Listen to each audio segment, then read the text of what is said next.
Bienvenidos, queridos espectadores, a otro episodio de Firmeza, donde la fe y la razón se encuentran en un glorioso choque de trenes.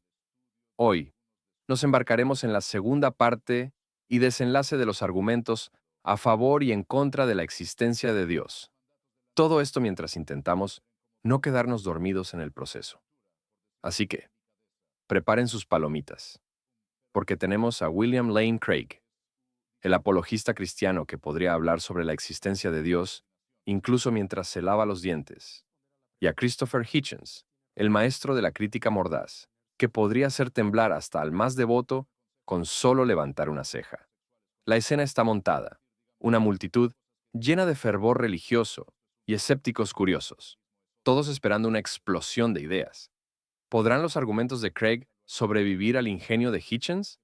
¿O será que la razón finalmente se lleva la delantera en esta emocionante contienda? Así que, sin más dilación, sumerjámonos en este debate que promete ser tan iluminador como un rayo de sol en un día nublado.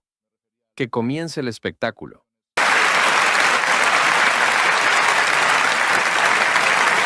Gracias.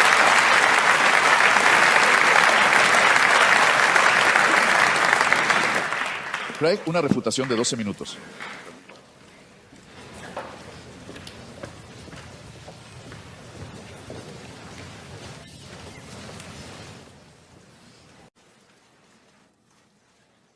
Recordarán que en mi discurso de apertura dije que defendería dos argumentos básicos en el debate de esta noche. Primero, que no hay ningún buen argumento que demuestre que el ateísmo es cierto. Ahora, lejos de ser un punto de discusión esta noche, por lo que he entendido del último discurso del señor Hitchens, él estaría de acuerdo con esa primera afirmación de que no hay ningún buen argumento que demuestre que el ateísmo es verdadero. Él dice, simplemente no tengo ninguna razón positiva para creer en Godes, pero en realidad no da un argumento contra la existencia de Dios. De hecho, parece sugerir que eso es imposible. Pero fíjate que eso no prueba el ateísmo. Eso solo te deja con el agnosticismo. Es decir, no sabes si Dios existe o no, así que en el mejor de los casos solo te queda el agnosticismo. No vemos ninguna buena razón para pensar que el ateísmo es cierto. Ahora bien, hizo algunos comentarios sobre la teoría de la evolución que al menos insinuaban que esta era de algún modo incompatible con el teísmo. Y tengo dos observaciones que hacer al respecto. En primer lugar, creo que la teoría de la evolución biológica es simplemente irrelevante a través de la verdad del teísmo cristiano, el Génesis. Uno admite todo tipo de interpretaciones diferentes y uno no está de ninguna manera comprometido con el creacionismo de 6 días. Howard Van Til, profesor del Calvin College, escribe: se exige el concepto de creación especial a todas las personas que confían en el Dios creador de las Escrituras. La mayoría de los cristianos que conozco que se dedican a la erudición científica o bíblica han llegado a la conclusión de que la imagen creacionista especial de la formación del mundo no es un componente necesario de la creencia cristiana, ni se trata de un retroceso causado por la ciencia moderna. Saint Agustín, en la década de 300, en su comentario sobre el Génesis, señaló que no es necesario tomar los días al pie de la letra, ni que la creación fuera hace unos miles de años. De hecho, sugirió que Dios hizo el mundo con ciertas potencias especiales que se desplegarían y desarrollarían gradualmente con el tiempo. Esta interpretación se produjo 1500 años antes de Darwin, por lo que no es un retroceso forzado frente a la ciencia moderna. Así que cualquier duda que tuviera sobre la teoría de la evolución biológica no sería bíblica, sino más bien científica. Es decir, lo que imagina es fantásticamente improbable.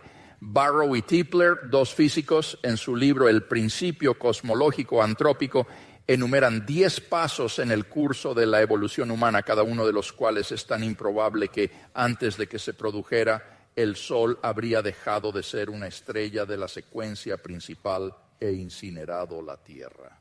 Y calculan que la probabilidad de evolución del genoma humano está entre 4 a la 180 a potencia negativa, a la 110.000 a potencia y 4 a la 360 potencia negativa, a la 110.000 a potencia. Así que si la evolución se produjo en este planeta, fue literalmente un milagro y por tanto una prueba de la existencia de Dios.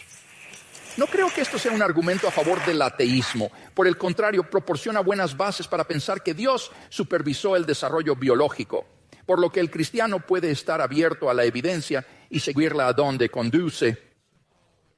En cambio, como ha dicho Alvin Plantinga, para los naturalistas, la evolución es el único juego en la ciudad. Por fantásticas que sean las probabilidades, por improbable que sea, tiene que ser cierto, porque no existe un creador y diseñador inteligente. Así que, en cierto sentido, hay que sentir un poco de lástima por el ateo. Realmente no puede seguir las pruebas a dónde conducen. Sus presupuestos determinan el resultado. Por el contrario, si existe un sintonizador fino y creador del universo, entonces ya en las condiciones iniciales del Big Bang se tiene un universo elaboradamente diseñado que permite la evolución y existencia de vida inteligente. Y creo que la evolución simplemente capas en más improbabilidad. Ahora, Mr. Hitchens dice, ¿pero por qué?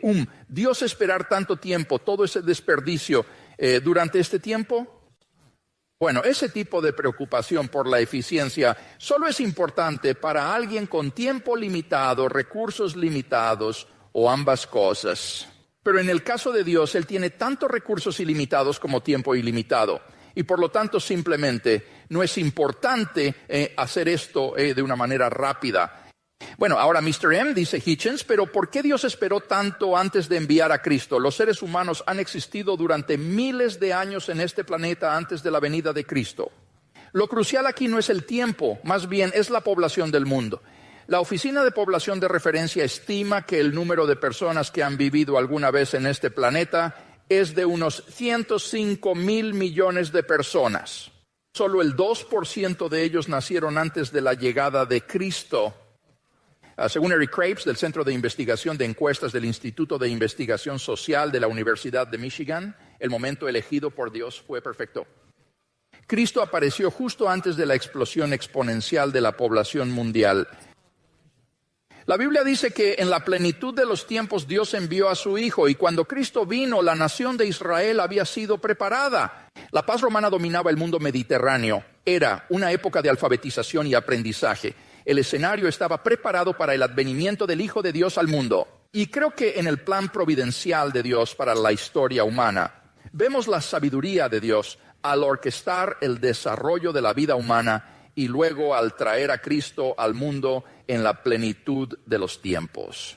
Así que no veo que haya ninguna buena base aquí para pensar que esto proporciona razón para el ateísmo. ¿Y mis argumentos a favor del teísmo? El señor Hitchens tenía algunos comentarios generales aquí. Dice que es difícil pasar del deísmo al teísmo. Ahora quiero señalar que es un uso falso de estos términos. Esto es simplemente confuso. El deísmo es un tipo de teísmo. El teísmo es la visión amplia del mundo de que Dios existe. El deísmo es un específico, un tipo de teísmo que dice que Dios no se ha revelado directamente en el mundo. Ahora mis argumentos son un caso acumulativo para el teísmo cristiano. Se suman a la creencia en el Dios que ha sido revelado por Jesús de Nazaret. Ahora el señor Hitchens dice, pero usted debe probar esto con certeza. En absoluto. No pretendo que estos argumentos demuestren con certeza el teísmo cristiano. Lo que digo es que esta es la mejor explicación de los datos cuando se compara con otras hipótesis competidoras. Creo que es más probable que no. Me cita diciendo que el testimonio del Espíritu Santo es la base para saber que el cristianismo es verdadero. Y afirmo que creo que la forma fundamental en que sabemos que el cristianismo es verdadero es a través del testimonio objetivo interior del Espíritu Santo de Dios, lo que he llamado el conocimiento inmediato de Dios mismo. Y mi quinto punto, sobre la base de que tenemos una creencia básica adecuada en la existencia de Dios y la verdad del cristianismo. Pero cuando se trata de demostrar a otra persona que lo que sabemos por el testimonio del Espíritu Santo es verdad, aquí apelamos a argumentos y pruebas, como he hecho esta noche. Y los argumentos y pruebas a los que he apelado son en gran medida argumentos deductivos. Esto no es evidencialismo retrospectivo. Se trata de argumentos deductivos. Si las premisas son ciertas, no se puede negar la conclusión so pena de irracionalidad, porque las conclusiones se deducen de las premisas por necesidad lógica. Así que la única forma de negar la conclusión es que me demuestres cuáles de las premisas son falsas. Por eso tienes ese inserto con las premisas en tu programa. Para estos argumentos, el señor Hitchens necesita identificar qué premisas del argumento que rechaza son falsas para poder rechazar las conclusiones. Ahora, con respecto a mi argumento cosmológico, fíjate que él no discutió que todo lo que empieza a existir tiene una causa. Tampoco discutió los argumentos filosóficos y científicos a favor del comienzo del universo. Lo único que preguntó fue si había material preexistente. La respuesta es no. Como señalan Barrow y Tipler, en esta singularidad surgieron el espacio y el tiempo. Literalmente nada existía antes de la singularidad. Por tanto, si el universo se originó en una singularidad de este tipo, estaríamos realmente ante una creación ex nihilo. Eso es de la nada. Y esto no es hablar de religión, amigos, es hablar de cosmología contemporánea. Así que el primer argumento me parece es irrefutable. Y el argumento del ajuste fino. Aquí dijo, bueno, los científicos son terriblemente inciertos sobre el argumento de ajuste fino. Pues yo creo que sencillamente no es así. Sir Martin Rees, el astrónomo real de Gran Bretaña, ha dicho que las leyes que gobiernan nuestro universo parecen estar finamente sintonizadas para nuestra existencia. Mires donde mires, hay más ejemplos. Donde quiera que miran los físicos, ven ejemplos de sintonía fina. Hernan McMullen, filósofo de la ciencia, dice, parece seguro decir que la teoría posterior no importa cómo. Lo diferente que pueda ser arrojará aproximadamente las mismas cifras, y las numerosas restricciones que hay que imponer a estas cifras parecen a la vez demasiado específicas y demasiado numerosas para evaporarse por completo.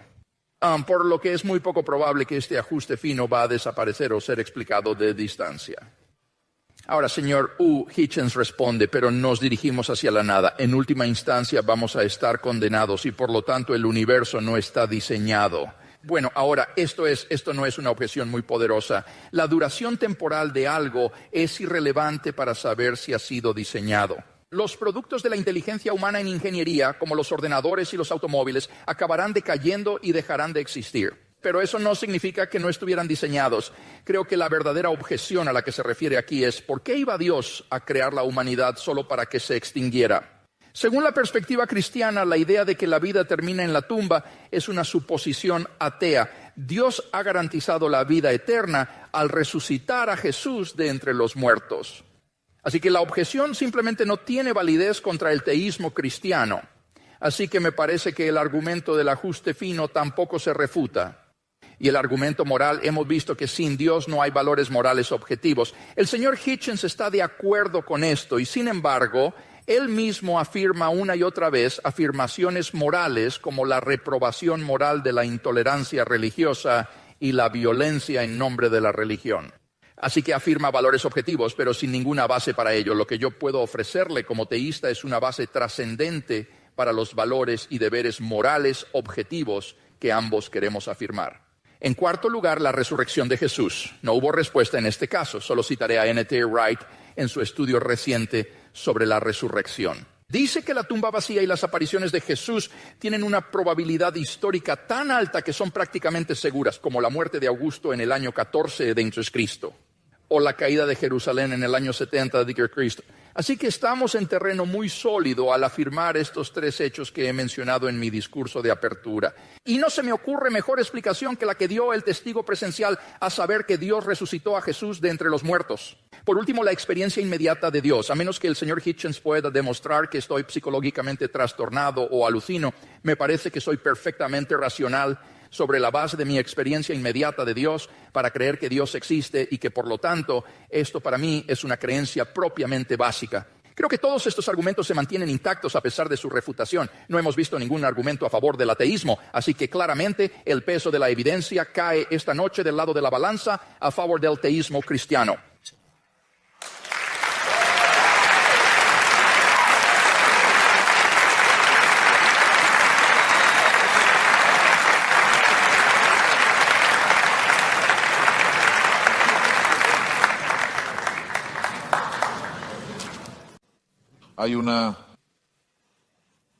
Aquí hay un problema terminológico, que puede ocultar algo más que una dificultad terminológica. La proposición de que el ateísmo es verdadero o que es una declaración errónea de lo que tengo que probar y lo que creemos. Algunos de nosotros discutimos si necesitamos la palabra. En otras palabras, no tengo un nombre especial para mi incredulidad en las hadas de los dientes, digamos, o en las brujas, o en Papá Noel. Simplemente no creo que estén ahí. No tengo que demostrar el ismo del ratoncito Pérez. No tengo que demostrar un Santa Clausismo. No tengo que demostrar un ismo de brujas. Es solo que tengo que decirlo. Creo que los que creen estas cosas nunca han sido capaces de presentar un argumento plausible o inteligible para hacerlo. Eso no es agnosticismo, porque me parece que si no crees que haya pruebas, haces mal en refugiarte en decir que eres neutral. Debería tener el valor de responder a la pregunta que le hacen a uno con regularidad. ¿Es usted ateo o no? Sí, diré que lo soy. No puedes decir nada más sobre mí. No puedo decir nada más sobre lo que pienso, sobre lo que creo, sobre cuál es mi política o mis otras convicciones. Es que no creo en la existencia de una dimensión sobrenatural. Y nunca se me ha mostrado ninguna prueba de que cualquier proceso observable para nosotros no pueda ser explicado por medios más satisfactorios y más convincentes. El gran físico Laplace, al mostrar su modelo de trabajo del sistema solar al emperador Napoleón, se le preguntó, bueno, su modelo parece no tener espacio para un dios en él, para la deidad. Y él dijo, bueno, su majestad, todo sigue funcionando sin esa suposición. Ahora, esto es lo que tendrías que creer si pensaras que todo esto fue diseñado.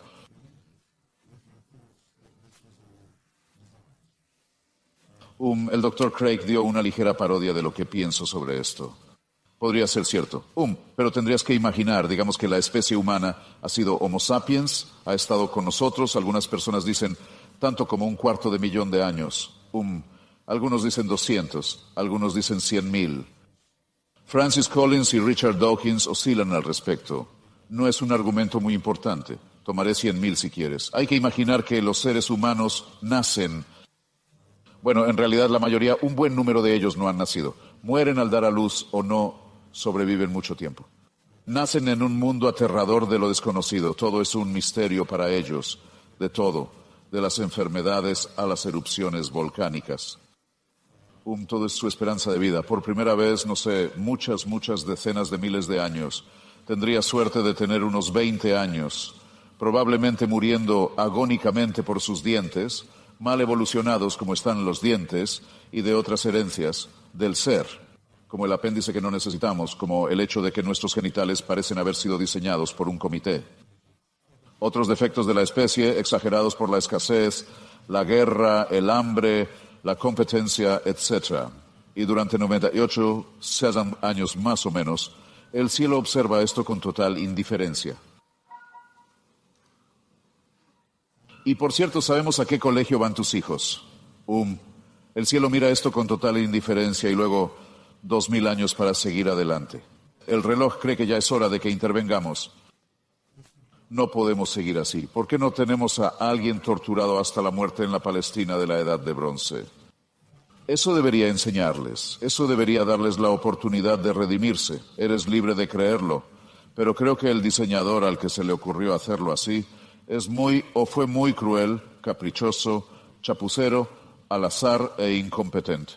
La noticia de este médico Craig habla como si, de acuerdo, pero desde entonces han nacido más personas, por lo que podría haber sido un buen momento. Muchas personas en el mundo ni siquiera han oído hablar de esta idea. Las noticias no han calado ni donde lo han hecho. Se lo han traído personas que el Dr. Craig no considera cristianas, como los mormones, por ejemplo. Y se les enseña de muchas maneras discrepantes y competitivas, y de hecho incompatibles y violentamente irreconciliables. Ha habido un montón de discusión en la iglesia y las iglesias todo este tiempo acerca de, bueno, está bien, ¿cuál es la respuesta a eso? ¿Qué pasa con todas las personas que nunca pudieron oír la buena nueva, o que nunca la oirán, o que aún no han sido alcanzadas por ella, y que han muerto sin conocerla? ¿Qué les ocurre? ¿Cómo pueden salvarse? Bueno, el argumento es que todo se hace de alguna manera retrospectiva. Y como con tantos de estos argumentos, solo comento estos. Bueno, qué conveniente. Porque si usted está dispuesto a hacer suposiciones de este tipo, entonces realmente la evidencia es solo accesoria a lo que usted está avanzando ahora. No tuve la oportunidad, y solo en el señor Wright, lo siento, garabateé una nota a mí mismo. En su primera ronda, doctor, usted dijo que, Ned Wright, como una persona impresionante, dice que no. Explicación del éxito del cristianismo es posible. Eso no depende de que sea verdad. En otras palabras, Wright dice que tuvo tanto éxito que debe haberlo tenido. Y la gente estaba tan fuertemente motivada para creerlo, que debía ser verdad. Me parece una suposición muy, muy insegura. O si es seguro, entonces sin duda debe aplicarse al Islam y al mormonismo. Quiero decir, son dos religiones que crecen muy, muy, muy rápido. tener gente dispuesta a sacrificarse enormemente por ella, tener antepasados que estaban absolutamente decididos de la verdad de la misma en ese momento y que hicieron conquistas extraordinarias en su nombre. Si vas a conceder esto a una religión, me parece que tienes que estar dispuesto. No solo dispuesto, de hecho puede verse obligado a hacer esta concesión por todos ellos. Y eso creo sería no solo una suposición insegura, sino para la mayoría de los aquí presentes, una claramente inoportuna. Ahora no tuve la oportunidad, porque hablé más de la cuenta, y lo siento, de llegar a la dimensión moral. Y me interesa que la palabra moralidad objetiva sea la que elige el Dr. Craig. Por lo general, las discusiones sobre la moralidad giran en torno a si esta es, por así decirlo, absoluta o si es relativa. En cuanto a la objetividad, creo que es una muy buena palabra de compromiso, por cierto, y estoy muy feliz de aceptarlo. Pero el problema con la moralidad es este. Con respecto a la religión, no puedes probar que alguien se comporte mejor si remite este problema hacia arriba a un dictador supremo de tipo celestial. Hay dos preguntas que he hecho en público y las volveré a hacer porque las pruebo con todos los públicos. Son muy simples. Primero tienes que nombrarme, o desafiarme, digamos, más que preguntas. Tienes que nombrarme una acción ética, o una declaración ética, o una acción moral. Declaración moral hecha o emprendida por un creyente que yo no podría emprender o decir que no podría afirmar o hacer.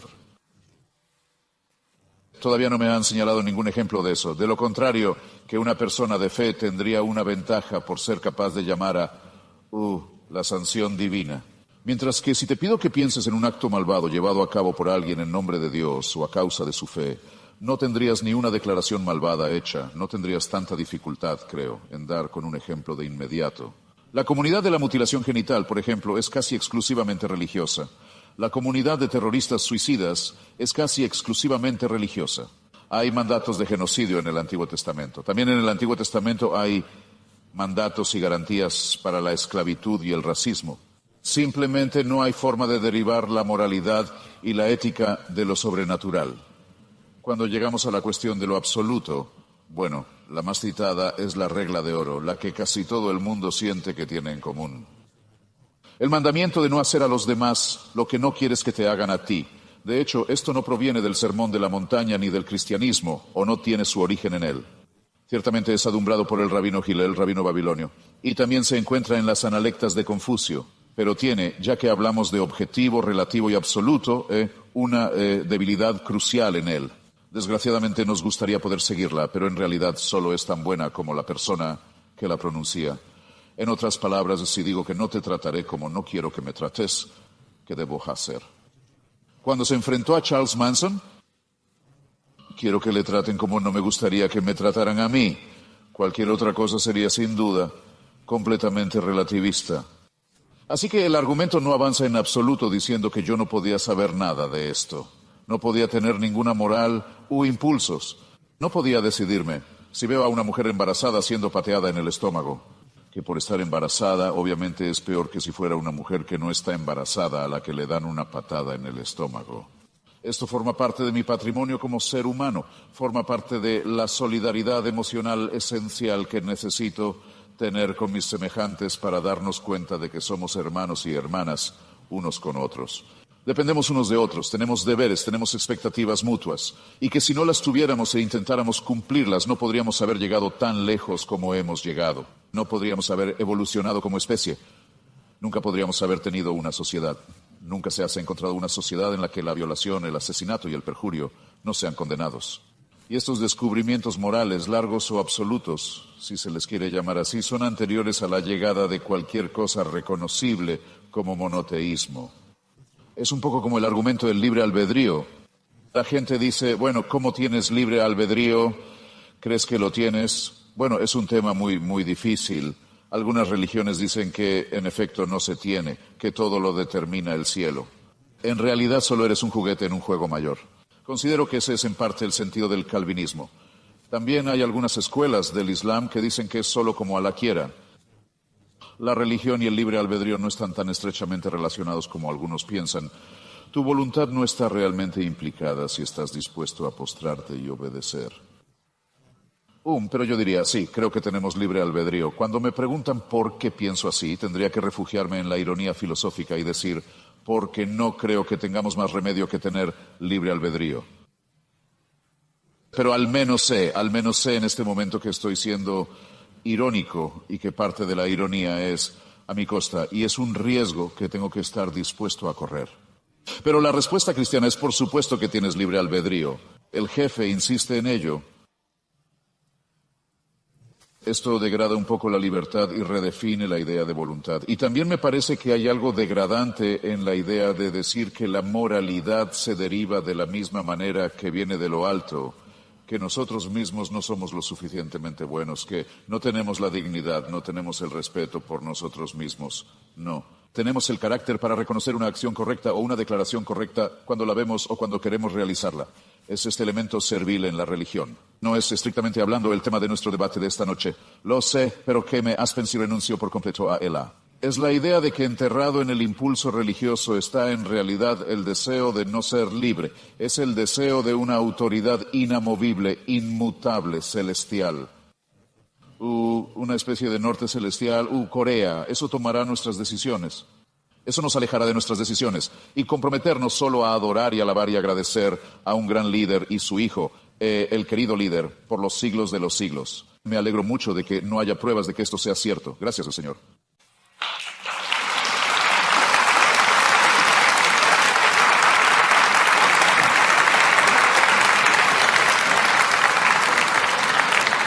Ahora entramos en el periodo de contrainterrogatorio que, como en los juicios, permite al que pregunta plantear y al que responde solo responder y no repetir la pregunta o esquivar.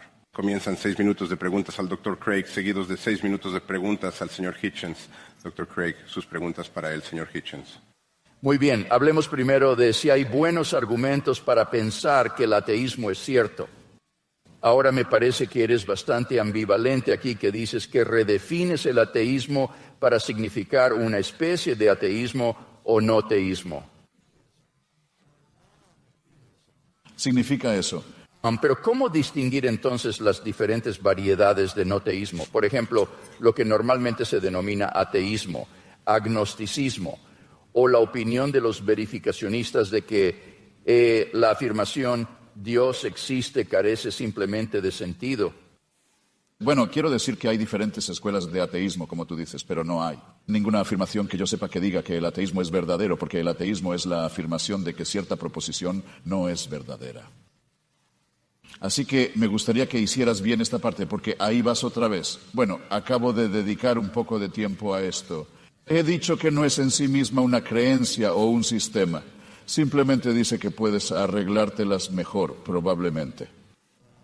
Pensamos, sin partir de la base de que nadie que quiera que adores a un Dios ha sido capaz de inventar una razón suficientemente buena para que lo hagas. Ahora, así que el punto es, sin embargo, que en su definición de el ateísmo o no teísmo, en realidad abarca una diversidad de puntos de vista como el agnosticismo, lo que normalmente se llama ateísmo, o este verificacionismo. ¿A cuál de ellas se aferra usted dentro del paraguas del ateísmo? ¿Es usted un ateo que afirma que Dios no existe? ¿O simplemente no cree en Dios, como hace el agnóstico? Bien. Algunos días soy genial. No voy a hacer tanto favor.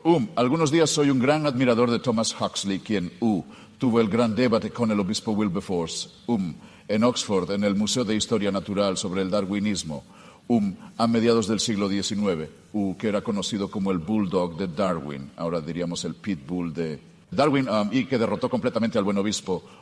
Pero no puedo agradecerle por inventar el término agnóstico y tampoco puedo agradecerle por algunas de sus posiciones darwinistas sociales, que son algunas de las cuales son bastante inconscientes. Necesito una respuesta a esto porque creo que el agnosticismo me resulta evasivo. Sí, si hablas del poder del Espíritu Santo y demás, para mí eso no tiene sentido. Es para mí, lo siento, lo he intentado, es ruido blanco. Es como decir que solo hay un Dios y que Alá es su mensajero. Para mí es un galimatías. Somos muchos. Perdona, somos muchos. ¿A quién? De los cuales este es el caso. Puede ser verdad. Es cierto. Señor Higgins, tengo que presionarle. Siéntete libre. ¿Cuál es exactamente su opinión? Afirmas. Dios no lo hace.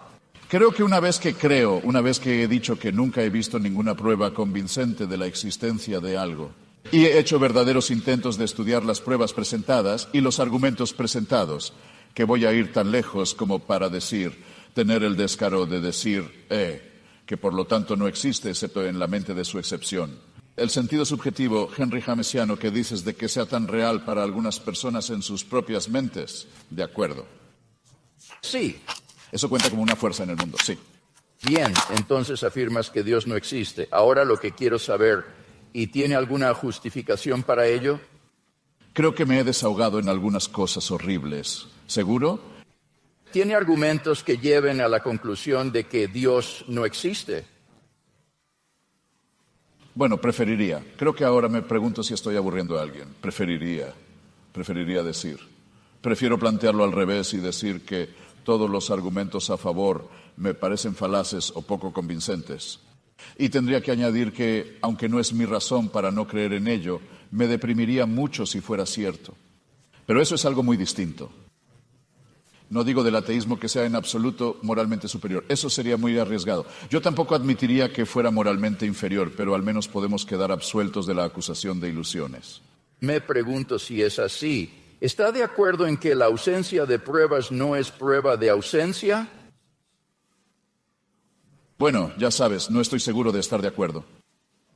Bien, pasemos al argumento moral y hablemos un poco de él. Creo que has entendido mal el argumento moral dado.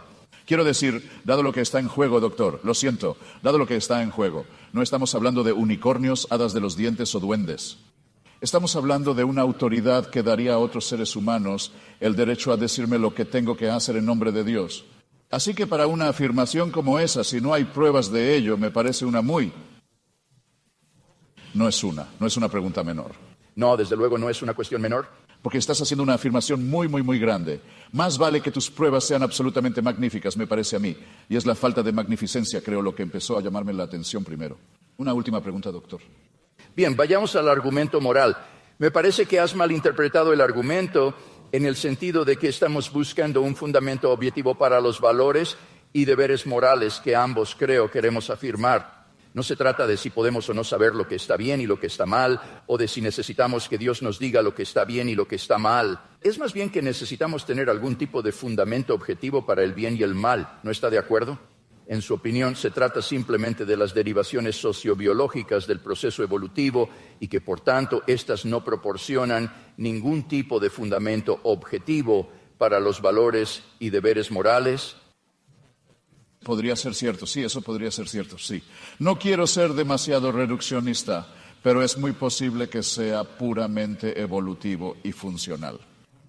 Uno quiere pensar que el amor por el prójimo es algo más que eso, pero no añade ni un ápice de peso o gravedad moral al argumento decir, pero eso es porque no creo en un ser sobrenatural. Es un non sequitur. Señor Hitchens, tu pregunta es para el Dr. Craig. Me gustaría saberlo primero, dijiste. La carrera de Jesús de Nazaret implicó un ministerio de milagros y exorcismos. Cuando dice exorcismo, ¿quiere decir que también cree en demonios? Lo que quería decir es que la mayoría de los historiadores están de acuerdo en que Jesús de Nazaret hizo milagros y practicó exorcismos. No me estoy comprometiendo, ni los historiadores se están comprometiendo con la realidad de los demonios, pero ellos están diciendo que Jesús practicó el exorcismo y practicó la curación.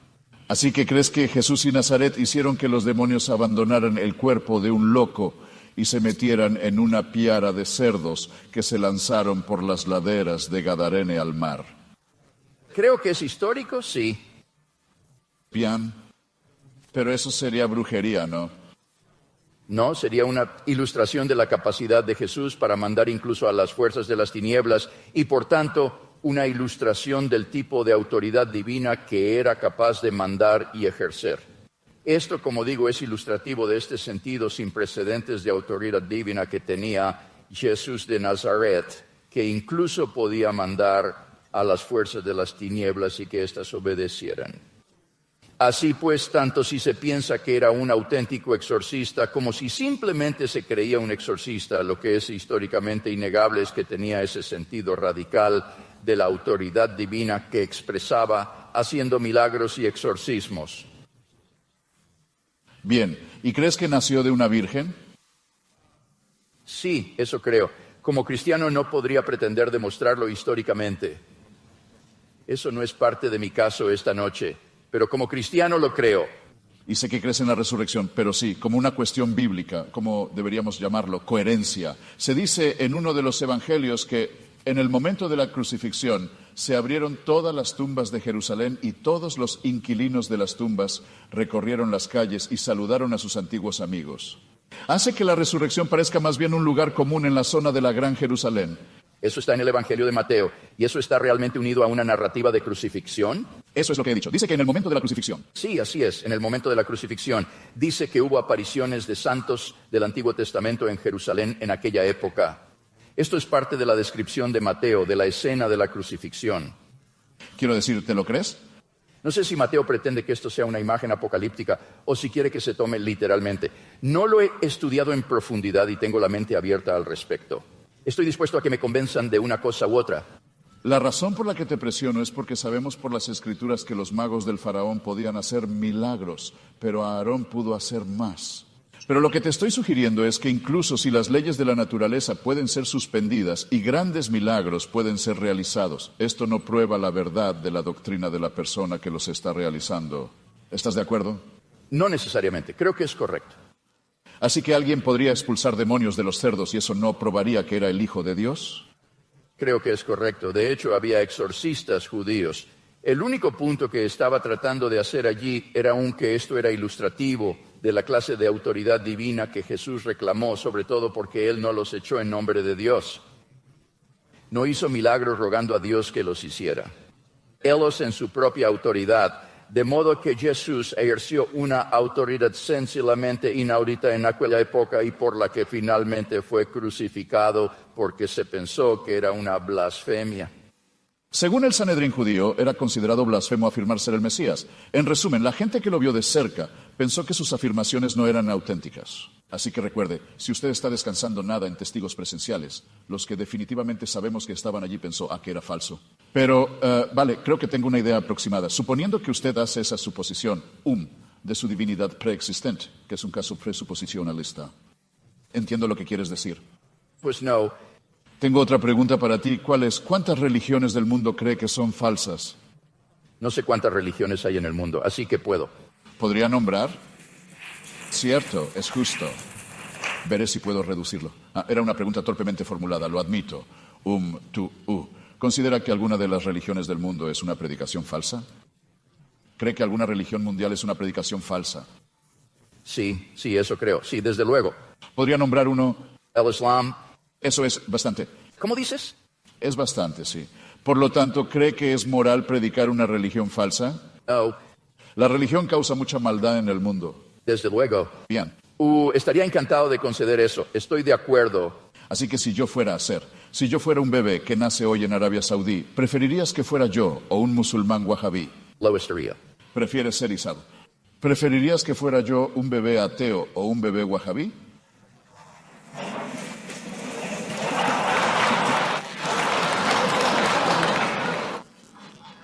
No tengo ninguna preferencia en cuanto a si lo harías.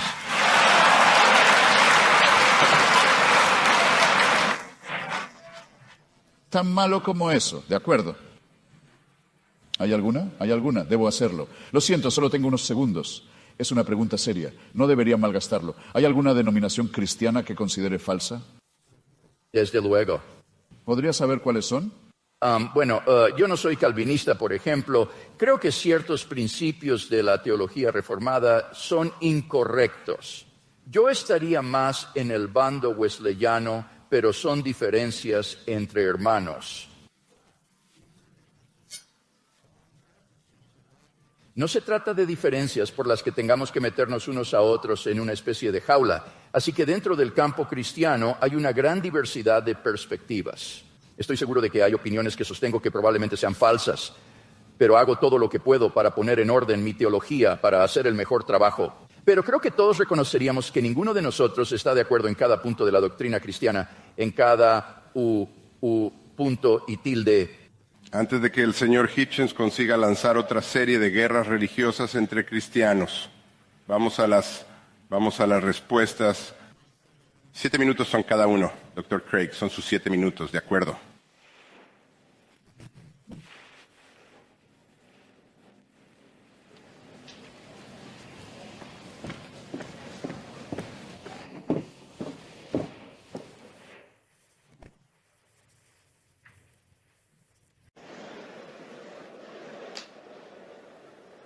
Bueno, creo que es muy evidente que en el debate de esta noche no hemos escuchado ninguna buena razón para pensar que lo que normalmente se llama ateísmo sea cierto. Es decir, la creencia de que Dios no existe. El señor Hitchens no cree en Dios, pero es incapaz de darnos ningún argumento para pensar que Dios no existe, que es lo que se llama ateísmo positivo. Menciona que la especie humana lleva aquí 100,000 años, pero ya he respondido a eso. Lo crucial no es el número de años, sino la población. Y solo el 2% de la población de la Tierra ha existido antes de Cristo. Y durante ese tiempo Dios no es indiferente a la suerte de esas personas. Más bien está preparando a la humanidad, preparando al mundo para el advenimiento de Cristo, para que en la plenitud de los tiempos Cristo venga al mundo. Y a las personas que vivían apartadas de Cristo, Dios también las cuidaba y proveía para ellas. La Biblia dice que desde la creación del mundo, la naturaleza invisible de Dios, es decir, su eterno poder y deidad, se percibe claramente en las cosas hechas. Pablo dice que de un solo hombre Dios hizo todas las naciones de hombres para que habitaran toda la tierra. Y determinó el tiempo fijado para ellos y los lugares exactos en que debían vivir. Lo hizo para que los hombres lo buscaran y tal vez lo alcanzaran y lo encontraran, pues no está lejos de cada uno de nosotros. Porque en Él vivimos, nos movemos y existimos, de modo que los que vivieron antes de Cristo quedaron cubiertos por la muerte de Cristo. Fueron cubiertos por su sacrificio expiatorio, y Dios los juzgará sobre la base de la información que tenían en su respuesta a la revelación general. Del mismo modo, aquellos que aún no han oído hablar del Evangelio hoy serán juzgados sobre la base de la información que tienen y cómo responden a ella. ¿Y no te alegras de no tener que juzgarlos? Puedes dejar esto en manos de un Dios justo, santo y misericordioso, que juzgará a las personas en función de cómo respondan a la revelación que tienen. Así que no hemos escuchado ningún argumento esta noche de que Dios no existe. Ahora, por el contrario, he dado 5 argumentos para demostrar que el teísmo cristiano es verdadero. Primero vimos el argumento cosmológico. Señor Hitchens no ha discrepado con ninguna de las premisas de este argumento y por lo tanto tenemos buenas bases para creer que hay un creador personal del universo. En cuanto al argumento teleológico, de nuevo, no respondió a lo que dije en mi última intervención con respecto a la sintonía fina que está bien establecida en la ciencia y que el hecho de que vamos hacia la nada, como él dice, es una suposición atea, no una suposición cristiana y por lo tanto no hace nada para refutar el diseño. Ahora bien, ¿qué hay del argumento moral aquí? Dice que hay que demostrar que la gente se comportaría mejor si creyeran en Dios. Ese no es el argumento, espero que todo el mundo lo tenga claro. El argumento es que sin Dios como fundamento trascendente de los valores morales, simplemente estamos perdidos en el relativismo sociocultural. ¿Quién eres tú para juzgar que la ética nazi era errónea? ¿Quién eres tú para juzgar que la ética del antiguo hinduismo era errónea? ¿Quién eres tú para juzgar que el apartheid africano está mal? Todo esto no es más que el resultado de la evolución sociocultural. Y no hay ninguna norma objetiva trascendente aparte de Dios. Y eso es lo que Dios nos ofrece ahora, Señor. Richards dice, nombre una acción moral que un incrédulo no podría tomar. Bueno, eso es trivialmente fácil. Si Dios existe, tenemos todo tipo de deberes morales que el incrédulo no podría reconocer. En la mesa redonda celebrada la semana pasada en Dallas, cuando el señor Hitchens exigió que alguien nombrara tal acción, un pastor de la mesa redonda dijo inmediatamente, ¿qué tal el diezmo? Bueno, deja que un pastor piense en eso, pero claramente esa es una acción que solo un creyente tomaría. Y lo que es más importante, ¿qué pasa con el primer y más importante mandamiento? Amarás al Señor tu Dios con todo tu corazón, con todas tus fuerzas, con toda tu mente. Esa es una acción que solo puede emprender un creyente. Ningún incrédulo puede cumplir ni siquiera este deber moral tan fundamental, pero en cualquier caso todo esto no tiene nada que ver con el argumento moral. La cuestión es que en el ateísmo no hay obligaciones morales que nadie deba cumplir en la naturaleza. Lo que es correcto. Y el señor Hitchens es incapaz de proporcionar cualquier tipo de fundamento objetivo para los valores morales. Massimo Pigliucci es filósofo de la biología. Esto es lo que hay que decir. Dice que en el ateísmo no existe la moral objetiva. La moralidad en las culturas humanas ha evolucionado. Y lo que es moral para ti puede no serlo para el tipo de al lado y desde luego no lo es para el tipo del otro lado del océano. ¿Por qué crees que tu moral es la única y que todos los demás están equivocados? El homicidio y la violación son muy comunes entre diferentes tipos de animales. Los leones, por ejemplo, cometen infanticidios con regularidad. Ahora bien, hay que condonar este tipo de actos. Ni siquiera sé lo que eso significa, porque el león no entiende lo que es la moralidad. La moral, dice, es una invención de los seres humanos. Es solo una convención que los seres humanos han adoptado para convivir, pero no tiene objetividad. Y eso es lo que le ofrezco al señor Hitchens esta noche. Un sólido fundamento trascendente para los valores morales que creo que tan desesperadamente quiere afirmar. ¿Y la resurrección de Jesús? Aquí entendió mal el argumento de Wright. El argumento de Ned Wright no es que el éxito del cristianismo signifique que sea verdad. Eso se aplicaría al islamismo y al mormonismo. El argumento de Wright es más bien que el origen de la creencia de los discípulos en que Dios tenía. Jesús resucitado de entre los muertos es tan poco judío, es tan poco característico que hay que explicar qué les llevaría a adoptar una mutación tan radical de la creencia judía como la creencia en un Mesías moribundo y un Mesías resucitado. Y dice que lo único que se le ocurre para explicar esto es la tumba vacía y las apariciones post-mortem de Jesús. Y por eso Wright concluye que estas tienen una certeza comparable a la caída de Jerusalén en el año 70 D. Así que tienes que entender bien el argumento si vas a tratar con él. Y de hecho, creo que la única explicación de estos hechos es la que dieron los discípulos, que Dios resucitó a Jesús de entre los muertos. Por último, la experiencia inmediata de Dios ha permanecido intacta. Dios es real para mí. Y a menos que esté delirando, estoy perfectamente en mi derecho racional de creer en Godese sobre la base de esta experiencia, al igual que creo en la realidad del mundo exterior o la realidad del pasado sobre la base de mi experiencia. Así que creo que en algunos tenemos 5 buenas razones para creer que el cristianismo es verdadero, ninguna para pensar que el ateísmo lo sea. Y por tanto creo que el cristianismo es claramente la cosmovisión más racional.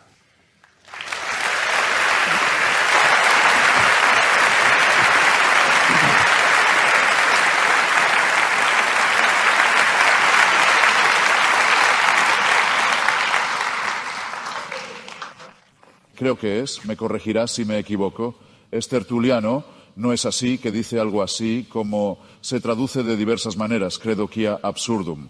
Que la improbabilidad misma de la cosa, la improbabilidad misma de ella, lo improbable de que alguien fabricara tal cosa, por ejemplo, que un judío pudiera ser llevado a creer algo tan extraordinario, es testimonio de su verdad. Estoy seguro de que no puede haber nadie aquí que no piense que eso es demasiado fácil, demasiado simplista. Yo mismo, por ejemplo, he seguido la carrera de una mujer conocida vulgarmente en los medios de comunicación, como la Madre Teresa, una albanesa llamada M. Agnes Bojas, una fanática católica que opera en el área metropolitana de Calcuta, y observé cada etapa de su carrera como candidata a la beatificación y en breve a la canonización. La canonización requerirá, como exige el Vaticano, la atestación de un milagro realizado por su intercesión póstuma, y ya se ha anunciado el milagro. Una mujer de Bengala, afortunadamente ya católica devota, presionando una medalla de la Madre Teresa contra su estómago, hizo desaparecer un tumor, o eso dice ella. Todos los testigos de esto se han retractado desde entonces. Todos los médicos han dado una explicación mucho mejor de cómo se curó de la hinchazón y el crecimiento y cuáles eran los medicamentos y demás, pero siguen atascados con ella. Tienen que seguir adelante con este proceso porque dará lugar a innumerables sufrimientos indecibles en la India, ya que aparecerá a la licencia de la la charlatanería falsa de la medicina chamánica y la medicina de intercesión en lugar de la verdadera. Todo esto tendrá que pasar por esta horrible exhibición, en nombre de la fe. Y da la casualidad de que lo he visto en todas sus fases. Y puedo decirte que es deprimentemente fácil iniciar un rumor religioso. Se puede contar con una enorme cantidad de credulidad preexistente entre las poblaciones analfabetas, asustadas y mal educadas. No hay un testigo alfabetizado, escrito, debidamente atestiguado, de ningún tipo real, en los evangelios. Lo es. Y más vale que lo admitas y te ciñas a ello porque es lo que se te da bien. Implica un acto de fe. En segundo lugar, en cuanto a mi cuestión moral, sí, es cierto que Doug Wilson dijo que diezmar era algo que no podía hacer. Pero entonces no estoy moviendo los postes aquí. No creo que considere dar todo mi dinero al nuevo San Andrew como un acto moral. El único reto que he tenido hasta ahora, del que realmente no he podido salir, debería compartirlo contigo. Fue que me dijeron, bueno, no puedes hacer esto. No podías decir, Padre, perdónalos, porque no saben lo que hacen. No, pero tampoco podrían ustedes, como personas de fe. No te atreverías. Sería una blasfemia que lo hicieras. Solo hay una persona que puede hacer eso, incluso en su cuenta. Así que, con todo respeto, señoras y señores, creo que mis dos recusaciones se mantienen. No se ha demostrado que no pueda ser una persona moral a pesar de mi incredulidad. Y desde luego, no se ha demostrado que la incredulidad te garantice contra. Perdón, la creencia, lo diré de nuevo, que la incredulidad te asegurará contra la maldad. Mencionaste cosas como el apartheid y el nazismo. Bueno, déjame que te lo explique. En parte esto surge a menudo porque la gente dice, ¿qué pasa con los crímenes y maldades del mundo secular? El sistema del apartheid en Sudáfrica fue en realidad una creación de la Iglesia reformada holandesa. Se justificó teológicamente como la entrega de una tierra prometida a una tribu religiosa cristiana en la que todos los demás debían ser leñadores y aguadores. No fue hasta que la Iglesia reformada holandesa, bajo presión, accedió a abandonar sus prédicas racistas de muchos años que se pudo desmantelar el sistema de apartheid. La dictadura de Grecia de 1967 al 74 fue proclamada por la Iglesia Ortodoxa griega como una Grecia para griegos cristianos. La Iglesia Ortodoxa rusa en la actualidad. Tal vez esta sea una de las iglesias que no reconoces como cristiana, no lo sé. Pero actualmente se ha convertido en el guardaespaldas de la dictadura de Vladimir Putin en Rusia. Ahora están produciendo la Iglesia Ortodoxa rusa íconos reales con halos alrededor de ellos, de Joseph Stalin para su distribución, a los nacionalistas rusos extremos y chauvinistas para quienes la Iglesia se ha convertido, la espada espiritual, y Buckler en la Alemania nazi. Todos los años en el cumpleaños del Führer se rezaba por orden de las iglesias, por su supervivencia y bienestar. El primer concordato firmado por Hitler y por Mussolini en ambos casos fue con el Vaticano. Si quitas las palabras a un fascista de cualquier relato de los años 20 y 30, cualquier relato histórico reputado, e insertas las palabras derecha cristiana o en realidad derecha católica, no tienes que cambiar ni una palabra del resto de la frase. Y el tercer miembro del eje, el Imperio japonés, estaba dirigido por alguien que en realidad afirmaba ser él mismo un dios, y para quien todos en Japón eran siervos y tenían que admitir su divinidad en divinidad. Y se dijo a todos ellos, ¿dónde los sabríamos? Sin el emperador, ¿cómo sabríamos qué hacer? ¿Cómo sabríamos lo que es una acción correcta? Sin él, habría follando en las calles, habría caos. Nadie sabría orientarse. Sin nuestro Dios, estaríamos sin timón. Muchos japoneses, de hecho, es lamentable informar, todavía creen que ahora, quiero decir, en otras palabras, que la religión es el resultado de contradicciones no resueltas en el mundo material. Que si haces la suposición de que está hecho por el hombre, entonces muy pocas cosas son misteriosas para ti. Si parte de la base de que la religión es obra del hombre, entonces sabrá por qué. Le resultará obvio por qué hay tantas religiones. Cuando usted hace la suposición de que es hecho por el hombre, usted entenderá por qué es que la religión ha sido una decepción para nuestra especie. Que a pesar de innumerables avivamientos, innumerables intentos de nuevo de predicar la verdad, innumerables intentos de convertir a los paganos, innumerables intentos de enviar misioneros por todo el mundo, que los mismos problemas siguen con nosotros, que nada se resuelve con esto, que nosotros, si todas las religiones murieran o se admitiera que todas son falsas en lugar D, como todos los creyentes te dirán, solo algunas de ellas son falsas. En otras palabras, nos enfrentamos a la absurda proposición de que la religión o todas son verdad o ninguna es verdad, o solo una predicación exclusiva es verdad, y ninguna de estas me parece coherente, y todas estas parecen ser el resultado de un culto hecho por el hombre. Supongamos que todos ellos se desanimaran al mismo tiempo, todos nuestros problemas serían exactamente los que son ahora. ¿Cómo vivimos unos con otros? ¿De dónde vienen la moral y la ética? ¿Cuáles son nuestros deberes para con los demás? ¿Cómo construiremos la ciudad justa? ¿Cómo debemos practicar el amor? ¿Cómo deberíamos tratar con lo más bajo, de lo que Darwin llamó la baja estampa de nuestros orígenes originales, que no proviene de un pacto con el diablo o de un pecado original, sino también de nuestra evolución? Todas estas preguntas, señoras y señores, seguirían siendo exactamente las mismas. Emancípate de la idea de una dictadura celestial y habrás dado el primer paso para ser libre. Gracias, Señor.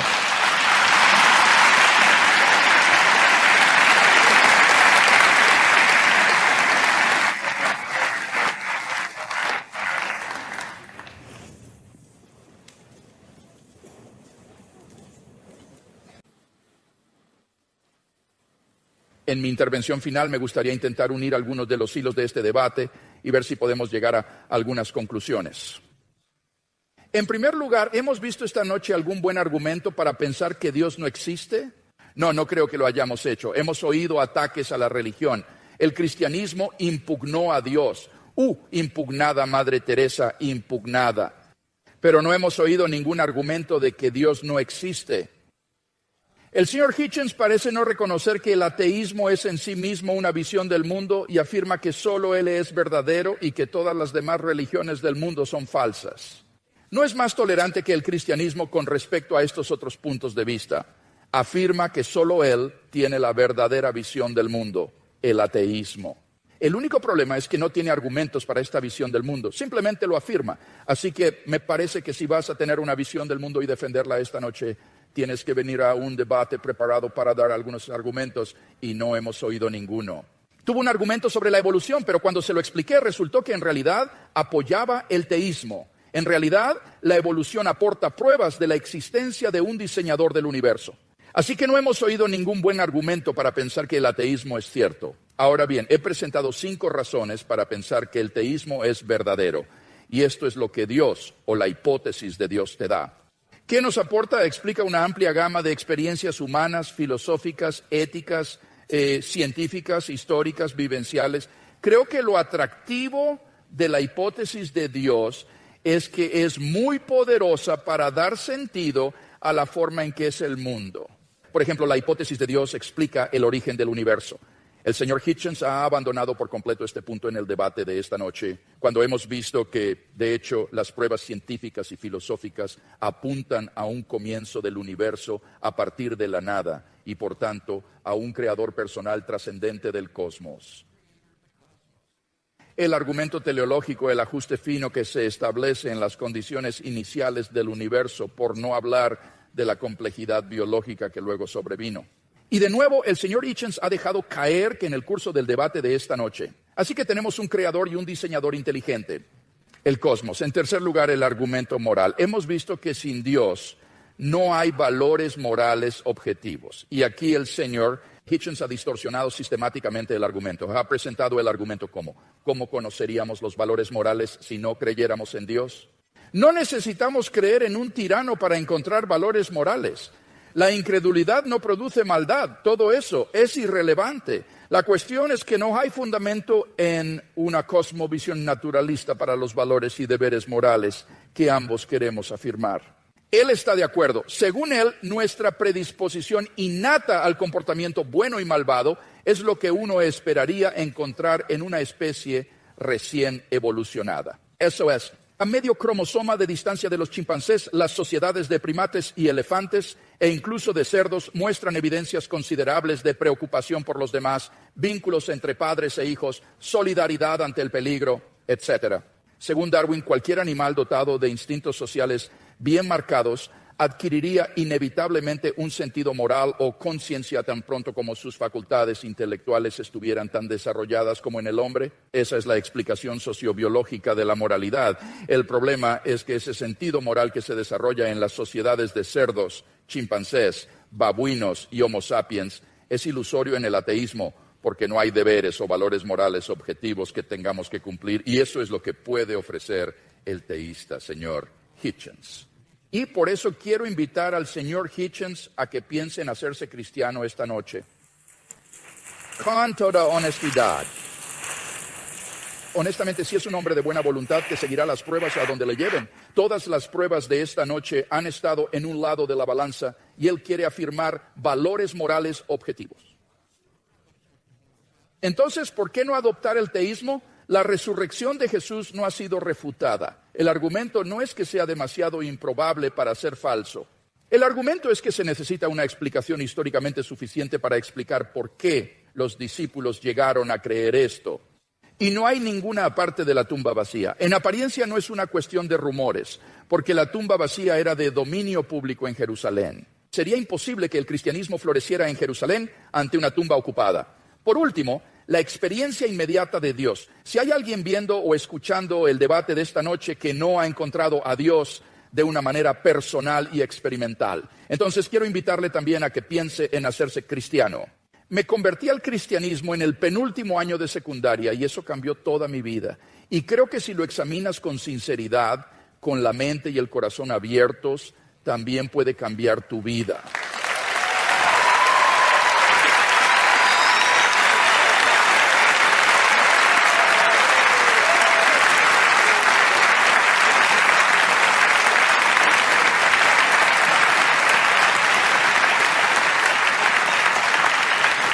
Señor M. Hitchens ha cedido su tiempo y por tanto pasamos a las preguntas que esta noche dirigimos a los estudiantes. Quiero repetir algo que dijo el Dr. Haasen. Hay preguntas estúpidas que quiero añadir. No nos interesan sus opiniones, solo nos importan sus preguntas. No sé dónde está el micrófono, no podemos oír la primera pregunta. Cada participante responderá a todas las preguntas. Dr. Craig, señor Hitchens, muchas gracias. Ha sido genial escucharos a los dos. Mi pregunta es para el señor Hitchens. Señor Hitchens, en su libro Dios no es grande, usted dice que, cito, hay 4 objeciones irreductibles a la fe religiosa. La tercera es que la fe religiosa es tanto el resultado como la causa de la peligrosidad. Represión sexual, fin de la cita. Esta es mi pregunta. ¿Es bueno que la Biblia prohíba a los humanos tener relaciones sexuales con animales o es un ejemplo de peligrosa represión sexual? Con la alusión que estaba haciendo, no era la hecha por el hombre en el sentido ordinario. La naturaleza de la religión que se puede deducir del estudio de algunos de sus códigos, que son los seres humanos los que la están inventando. Por eso muchos de los mandatos del Antiguo Testamento se refieren, como bien dices, a la agricultura, por decirlo con delicadeza. Pero es más que es hecho por el hombre, que es diseñado para mantener a las mujeres en la subordinación. Pero, ¿podría responder a la pregunta? ¿Crees que la Biblia tiene razón al prohibir a los humanos tener sexo con animales?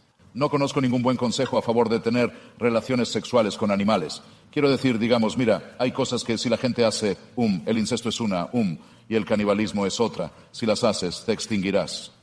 Una sociedad que lo permitiera lo haría. Había sociedades en Nueva Guinea que practicaban el canibalismo. Y hay una terrible enfermedad que se contrae llamada Kuru. Si lo haces y deja de ser, si se quiere. Algunas normas se aplican por sí solas. Eso no es lo que, cuando hablaba de represión sexual, me refería al enorme número de prohibiciones sobre el sexo entre hombres y mujeres y sobre el evidente miedo a la sexualidad femenina y el temor supersticioso, por ejemplo, a la sangre menstrual femenina, cosas de este tipo. Dr. Craig, ¿su evaluación de esa pregunta y respuesta? Bueno, creo que la pregunta ilustra que aparte de Dios, todo lo que está en la naturaleza es correcto. No hay nada prohibido en la naturaleza si no hay ningún tipo de código moral objetivo. Así que la pregunta es buena porque ilustra que aquí hay una directriz para la expresión sexual que es muy buena para los seres humanos y no algo que pretende ser represivo o perjudicial. Para los seres humanos. De hecho, los estudios que he visto dicen que las personas religiosas se divierten más con el sexo que las no religiosas, que en realidad muestra que están más satisfechos sexualmente en el matrimonio y así sucesivamente. Así que creo que la pregunta es acertada. Creo que tengo que darle otro mordisco a este intento de cereza. Verás, si es verdad como yo creo, que la naturaleza es bastante indiferente, bastante insensible, bastante aleatoria. Entonces, ¿quién es el diseñador? Mucha gente dice respecto a la prohibición de la homosexualidad, por ejemplo, en el Antiguo Testamento. Dirán, bueno, la homosexualidad va contra la ley de Dios y va contra la ley de la naturaleza. En ese caso, ¿por qué la naturaleza se encarga de que tantas personas nazcan homosexuales? O, si se quiere reformular, ¿por qué Dios hace que tantos de sus hijos prefieran el sexo con su propio sexo? ¿No ayuda? Aclarar y dilucidar esto no ayuda a asumir una autoridad sobrenatural.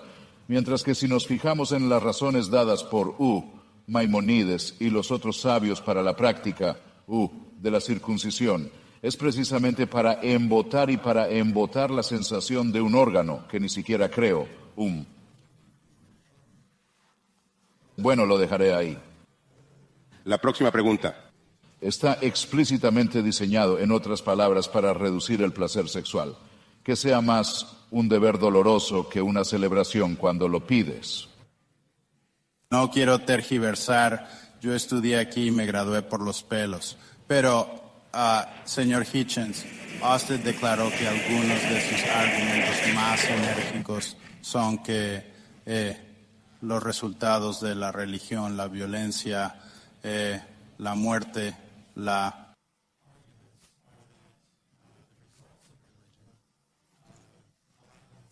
destrucción, siendo la motivación la religión, desacreditan a aquellos que promueven la creencia en Dios. Sin embargo, creo que hay un desequilibrio en que la bomba nuclear fue creada por físicos y es la violencia más demostrable perpetrada contra la humanidad. Así que me pregunto cómo respondes a eso. Bueno, la física no es una ideología, la física no es un sistema de creencias, es una ciencia. Bueno, creo que eso sería subjetivo. Quiero decir, usted podría más que la Marie Curie descubrir, radio, Makeshi su práctica o moralmente diferente. Es decir, no es comparar lo igual con lo igual. De lo que estoy hablando es de mandatos religiosos específicos para hacer el mal, para mutilar los genitales de los niños. Por ejemplo, para tomar el pastor Douglas Wilson, que Dr. Craig acaba de mencionar con quien crucé espadas varias veces este año. Recientemente en Dallas pasó a hacer mencionar a él sobre el mandamiento de exterminar a los amalecitas. En uno de nuestros debates dijo que ese mandamiento sigue siendo válido. Si había amalecitas, su trabajo sería asegurarse de que todos fueran pasados a cuchillo y que quedaran algunas de las vírgenes para fines de esclavitud. Tal vez sea mejor imaginarlo que describirlo. Creo que se trata de un problema muy grave. No me refugio en el lugar común de que a veces la gente religiosa se comporta mal. Eso desacreditaría la religión. Sería una opción muy suave. Estoy diciendo que hay mandatos bíblicos específicos para hacer el mal, Dr. Craig, A ese respecto, los que se anuncian a ateos que han hecho el mal en el mundo, sobre todo en el último siglo XX, los marxistas, los trotskistas, los estalinistas, han hecho más daño, en su opinión, y más mal que los cristianos. Bueno, este es un debate, Hugh, en el que no quiero entrar porque creo que es irrelevante. Yo como filósofo, y lo digo en serio, me interesa más la verdad de estas visiones del mundo que el impacto social. Y no se puede juzgar la verdad de una visión del mundo por su impacto social. Eso es irrelevante. Bertrand Russell, en su ensayo ¿Por qué no soy cristiano?, lo comprendió. Russell dijo, no se puede evaluar la verdad de una visión del mundo viendo si es buena para la sociedad o no. La ironía es que cuando Russell escribió eso en los años 20, estaba tratando de refutar a los que decían que se debía creer en el cristianismo porque es socialmente beneficioso para la sociedad. No era más que la imagen especular del argumento de Christopher Hitchens en el que decía que no se debería creer en ello porque es socialmente perjudicial para la cultura humana. Pero creo que el argumento de Russell es válido en ambos sentidos. No se puede evaluar la verdad de una visión del mundo. Adiós. Discutir sobre su impacto cultural y social, hay ideas verdaderas que pueden haber tenido un impacto social negativo y por lo tanto tenemos que ocuparnos de la verdad de las mismas, de los argumentos a favor y en contra, y no entrar en discusiones sobre ha sido el marxismo o el comunismo chino responsable de más muertes que él. ¿Teísmo en el siglo XX? No, estoy completamente de acuerdo con lo que dices. Solo quería decir que creo que esos mandamientos son mandatos para hacer el mal. Pero preferiría mucho más decir que la tribu que creyó escuchar estas instrucciones de Dios para matar a todos sus rivales, exterminar a todos sus rivales por la Tierra Santa podría haber tenido. Creo que es abrumadoramente probable que sí tuviera la necesidad de buscar y reclamar la aprobación divina para la guerra de exterminio codicioso, anexión y conquista racista, que iba a emprender de todos modos. En otras palabras, no creo que hubiera una autoridad que emitiera ese mandamiento, fuera moralmente bueno o no, en honor a la verdad. Pero añadiría, y creo que la concesión merece la pena, que no hay absolutamente ninguna prueba de que el cristianismo haga que la gente se comporte mejor. Espera un momento, no he concedido, aunque eso no es lo que he dicho. No iba a discutir eso porque es irrelevante. Pero de ninguna manera concedí eso. Y aprecio también la forma en que enmarcaste la cuestión sobre los cananeos. Creo que tienes mucha razón al decir que no se trata de una cuestión sobre si Dios existe o no. Se trata más bien de una cuestión de inerrancia bíblica. Acertaron estos antiguos israelitas al pensar que Dios les había ordenado hacer estas cosas, o en su fervor nacionalista pensaron, Dios está de nuestro lado, y hicieron algo que de hecho Dios no les había ordenado hacer. Para que esto no sea un problema entre el ateísmo y el teísmo, se trata de una cuestión de inspiración bíblica e inerrancia. Y ese es un tema importante, pero no es uno que esté en el hemiciclo esta noche. Nuestra siguiente pregunta estudiantil. Hola, mi pregunta va dirigida principalmente al señor Hitchens, pero el teísmo cristiano, como todos los teísmos que pretenden una revelación, dicen que el propósito de la existencia humana es servir a Dios. Y el Dr. Craig quieres exponerlo de alguna manera, pero señor Hitchens, como ateo sin un ser trascendente que le dé una razón de ser, ¿cuál es entonces la mejor manera de vivir la vida? ¿O cuál es la motivación para vivir la vida? ¿O cuál es el propósito de tu existencia sin un ser trascendente que te diga lo que tienes que hacer? Bueno, lo encuentro. Verá, aquí es donde me cuesta aceptar la gramática de su pregunta. Es como si solo estuviera dispuesto a conceder lo sobrenatural, quieres decir trascendente. Quiero decir sobrenatural, entonces mi vida tendría un propósito. Creo que eso es un completo non sequitur para mí. En cualquier caso, tendré que hacer la confesión. Esto es tan real para mí, subjetivamente, como cualquier aprehensión William Jamesiana de lo divino. No entiendo su punto en absoluto, doctor. Craig, una de las preguntas escritas dice, y creo que es coherente con la pregunta del público, usted ha escrito que la vida sin Dios es absurda, pero conozco no creyentes que viven vidas morales satisfactorias. ¿En qué sentido es absurda su vida? Bien, permítanme responder a eso y a la pregunta que se ha formulado aquí. Yo diría que la finalidad de la vida para la que Dios ha sido creado no es servir a Dios. Recordad que Jesús dijo, no os he llamado siervos, os he llamado amigos. Y creo que la Confesión de Westminster acierta cuando dice que el propósito de la existencia humana es glorificar a Dios y disfrutar de Él para siempre.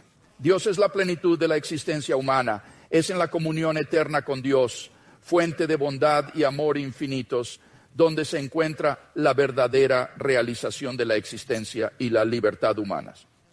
Ahora, cuando digo que aparte del teísmo la vida no tiene sentido, quiero decir objetivamente sin sentido. Esta es la misma distinción de la que estamos hablando con respecto a los valores morales. Estoy diciendo que en el ateísmo no hay ningún propósito objetivo para la existencia humana. Como reconoce el señor Hitchens, finalmente el universo se enfriará, se diluirá, se oscurecerá y morirá a medida que desciende hacia la entropía y el calor máximos. La muerte y toda existencia humana y la vida se extinguirán. En una visión atea del futuro del universo, no hay ningún propósito por el cual el universo exista. La hojarasca de un universo muerto solo se expandirá en la oscuridad sin fin para siempre. Un universo en ruinas. Ahora, por supuesto, uno puede vivir su vida como una ilusión pensando, bueno, el propósito de la vida es, digamos, batear 40 home runs y robar 40 bases cada año en las ligas mayores, y sacas el significado de tu existencia de eso. Pero ese no es realmente el sentido de tu existencia. Es solo una ilusión subjetiva De hecho, su existencia sobre el ateísmo carece objetivamente de sentido. Esa es la distinción que yo hacía. De nuevo, está entre la ilusión objetiva y la mera ilusión subjetiva. Bueno, creo que lo tiene exactamente al revés. Verá, como empezaba a decir antes, no tuvimos tiempo en el turno de preguntas. Yo no diría que el ateísmo es moralmente inferior. Yo no concedería eso ni por un segundo. Tampoco quiero hacer una afirmación sobre su superioridad, pero aquí puede haber una ligera ventaja. No creemos en nada que pueda calificarse de ilusorio. En otras palabras, tampoco nos agrada especialmente la idea de la aniquilación de nosotros mismos como individuos. La fiesta continuará, nos habremos ido y no volveremos. O la muerte por calor entrópico del universo. No nos gusta la idea, pero hay muchas pruebas que sugieren que eso es lo que va a ocurrir. Y hay muy pocas pruebas que sugieran que volveré a veros en algún parque temático. ¿Una experiencia agradable y otra desagradable? No hay absolutamente ninguna prueba de ello. Así que estoy dispuesto a aceptar, basándome en las pruebas, conclusiones que pueden resultarme desagradables. Lo siento si suena como si estuviera deletreando eso, pero lo haré. Si quieres saber qué hace que mi vida tenga sentido, en general ha sido luchar por ser libre. Y si puedo decirlo sin inmodestia, Mr. Hewitt también lo dijo amablemente por mí, halagándome de antemano. Pero intentar ayudar a los demás a ser libres también, eso es lo que ha dado mucho sentido a mi vida. Y sigue la solidaridad con los que quieren ser tan libres como yo, en parte por suerte y en parte por mi propio esfuerzo y el de los demás. Bueno, un obstáculo para la libertad, y por eso lo mencioné y di tantos ejemplos de ello en la historia. Y en la actualidad es el papel venenoso que desempeñan mis compañeros primates que creen que pueden decirme lo que tengo que hacer en nombre de Dios, porque Dios les ha dicho que tienen ese poder. Así que eso es algo de lo que me gustaría que me dispararan aquí y ahora. Y mi sospecha es que si preguntas realmente a los religiosos dónde quieren el poder y cuál es el mundo que les importa, la próxima o esta, siempre será este, porque ellos también saben perfectamente que esta es la única vida que tenemos. Sí, no creo que eso sea cierto. Me parece que sobre la base de la resurrección de Jesús, que tenemos motivos para la esperanza de la inmortalidad. Este es el fundamento sobre el que se asienta la esperanza cristiana. Así que, de nuevo, se vuelve a si uno tiene o no buenas razones para pensar que Jesús era quien decía ser y que Dios lo resucitó de entre los muertos. Porque si lo hizo, entonces hay esperanza de inmortalidad. Pero entonces me devuelvo tu pregunta. Te lo devuelvo de otra forma. Si van a haber una resurrección, una reunión, si al final todas las injusticias serán canceladas, todas las lágrimas secadas, todas las demás promesas cumplidas, entonces, ¿por qué te importa lo que suceda en este breve velo de lágrimas? ¿Por qué quieren las iglesias el poder aquí y ahora? ¿Por qué quieren legislar cosas como el aborto, la sexualidad o la moralidad? Porque molestarse no es lo mismo que dice Dostoyevsky sobre el ateísmo, que sin Dios todo es posible, que con Dios todo es pensable también. En absoluto, como decía Dostoyevsky, si no hay inmortalidad, todo está permitido, decía, porque todo acaba igual, todo se lava igual. Si hay un Dios que existe, que ama a los seres humanos y los ha creado a su imagen y semejanza y los ha dotado de un valor moral intrínseco y de derechos inalienables, entonces tienes todos los motivos para valorar a las demás personas como fines en sí mismos. Y el deseo de las personas pro vida de defender la vida de los no nacidos o de los moribundos no es una toma de poder, señor Hitchens. Es porque se preocupan de verdad por las vidas de seres humanos inocentes que creen que están siendo destruidas gratuitamente. Así que es una motivación muy positiva. De acuerdo, pero hay motivos humanistas perfectamente buenos para hacer todas esas cosas. Y si quieres tener una razón para preocuparte por la supervivencia, la salud y el bienestar de los demás, la idea de que puedes depender de ellos para la única vida que tienes y ellos de ti para la solidaridad es una explicación igual de buena para actuar correctamente. Por contra, si la gente piensa que Dios les dice lo que tienen que hacer o que tienen a Dios de su parte, ¿qué no harán? A eso me refería con la pregunta inversa de Dostoyevsky. ¿Qué delito no se cometerá? ¿Qué ofensa a la justicia y a la razón y a la humanidad no será? No es cometida regularmente. por personas que están convencidas de que es voluntad de Dios que lo hagan. Si cometen tales atrocidades es solo porque actúan de forma incoherente con su visión del mundo y no en consonancia con ella. Jesús no habría sido un guardia en Auschwitz o alguien que quitaría los derechos humanos de otra persona. Hay que preguntarse qué tipo de acciones sanciona una visión del mundo.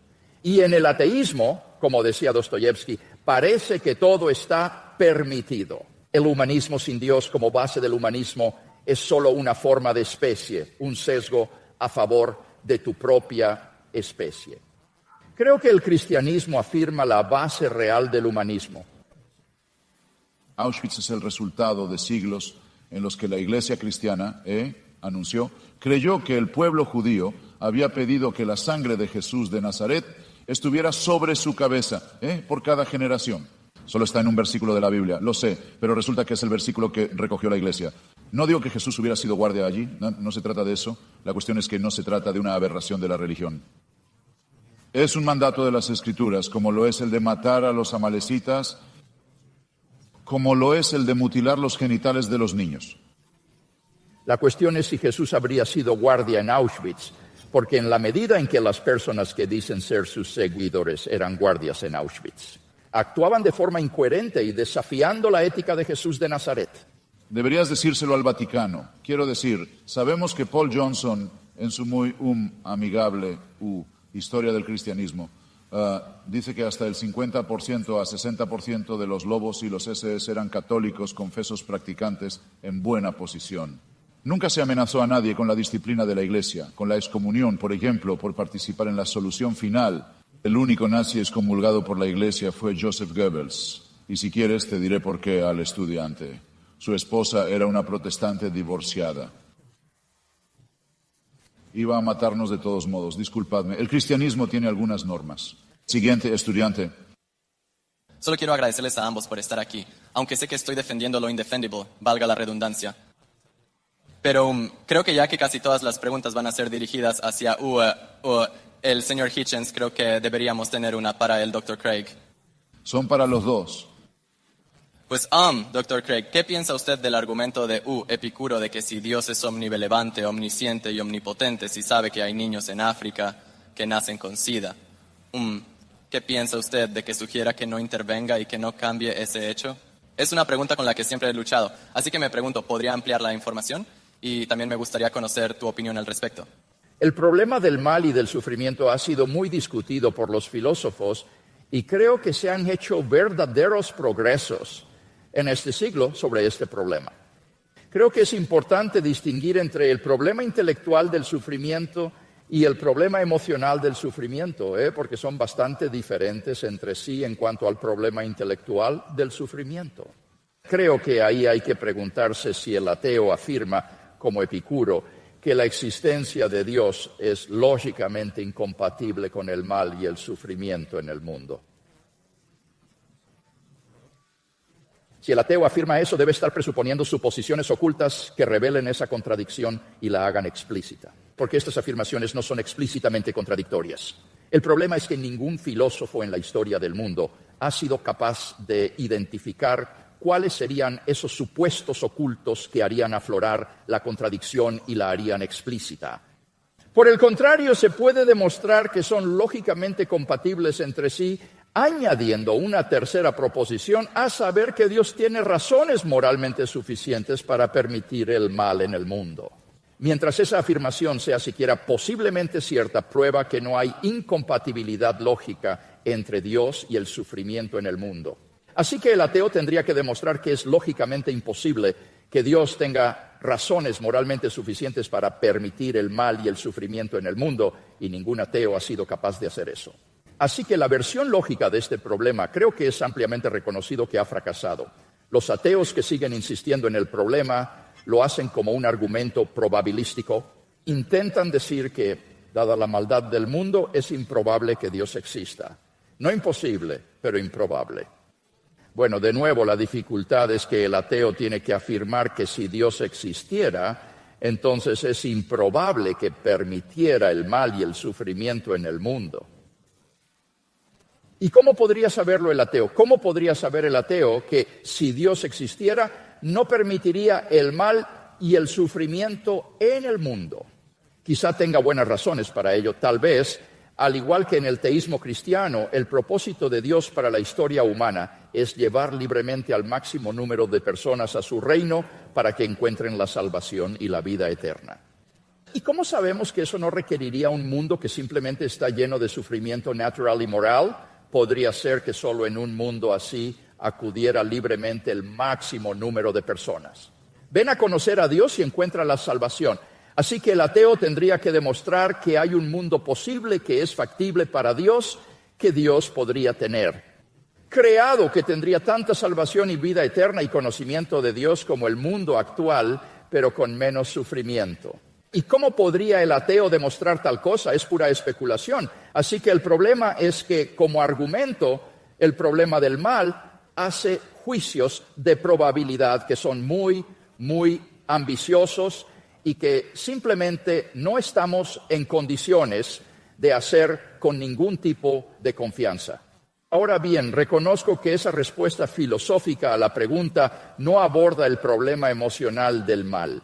Y creo que para la mayoría de la gente no se trata de un problema filosófico, sino emocional. Simplemente no les gusta un Dios que permitiría el sufrimiento y el dolor en el mundo, y por eso le dan la espalda. ¿Qué tiene que decir el cristianismo a este problema? Creo que tiene mucho que decir. Nos dice que Dios no es una especie de fundamento impersonal del ser o un tirano indiferente que se cruza de brazos y observa cómo sufre el mundo. Más bien, es un Dios que entra en la historia humana en la persona de Jesucristo. ¿Y qué hace? Sufre en la cruz. Cristo soportó un sufrimiento del que no podemos formarnos una idea. Aunque era inocente, cargó con la pena de los pecados de todo el mundo. Ninguno de nosotros puede comprender lo que sufrió, y creo que cuando contemplamos la cruz de Cristo y su amor por nosotros y lo que estuvo dispuesto a sufrir por nosotros, sitúa el problema del sufrimiento en una perspectiva totalmente distinta. Significa, creo, que podemos soportar el sufrimiento que Dios nos llama a soportar en esta vida con valentía y con optimismo por una vida eterna de gozo sin fin, más allá de la tumba, por lo que Cristo ha hecho por nosotros. Y nos dará, creo yo, el valor y la fuerza para superar el sufrimiento que Dios nos llama a soportar en esta vida. Así que ya sea una cuestión emocional o intelectual, creo que en última instancia el teísmo cristiano puede dar sentido al sufrimiento y al mal en el mundo. A medida que el reloj avanza, me reservo la última pregunta. Señor Hitchcock, solo en el punto de abogado del diablo. Cuando el Vaticano me pidió que testificara contra la Madre Teresa, descubrí que lo hice. He descubierto que el cargo de abogado del diablo ha sido abolido. Así que me presento ante ustedes como la única persona que ha representado al diablo pro bono. Última pregunta. Sí, ahora yo no soy uno de, me intrigó mucho esa respuesta y estoy en gran medida de acuerdo con ella. Si fuera creyente, lo haría, no sentir que Dios me debía una explicación. No soy uno de esos ateos que piensan que puedes ir por ahí diciendo, quejándote. Si asumes que existe una deidad, todo es posible, solo tienes que ser capaz de hacer esa suposición. En nuestro debate en Dallas el otro día mencioné el caso de Fraulein Freisel, la mujer austríaca que fue encarcelada en un calabozo por su padre durante un cuarto de siglo y violada y torturada incestuosamente y mantenida en la oscuridad. Con sus hijos durante 25 años, y pensé que le había pedido a la gente que imaginara cómo debió suplicarle, cómo debió rogarle, y cómo debieron rezar los niños y cómo esas plegarias quedaron sin respuesta y esos ruegos y súplicas quedaron sin respuesta durante 25 años. Y la respuesta de Douglas Wilson fue, Dios cancelará todo eso, y todas esas lágrimas se secarán.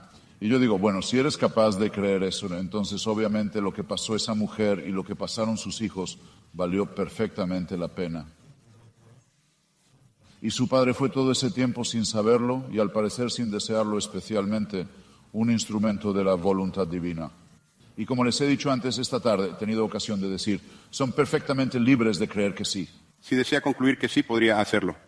Señor Hitchens, tiene 4,000 personas aquí, decenas de miles más mirando. Se podría hacer el mismo intercambio en Wheaton, en Westmonte, Azusa Pacific, en Point Loma, en Notre Dame, en todas las grandes universidades cristianas de Estados Unidos. ¿Por qué cree que acude tanta gente a ver debates con personas consumadas como el Dr. Craig y usted? Es hora de que vuelva a surgir esta gran pregunta.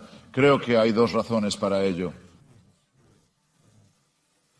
Uno es el surgimiento de un desafío teocrático muy agresivo en varias partes del mundo.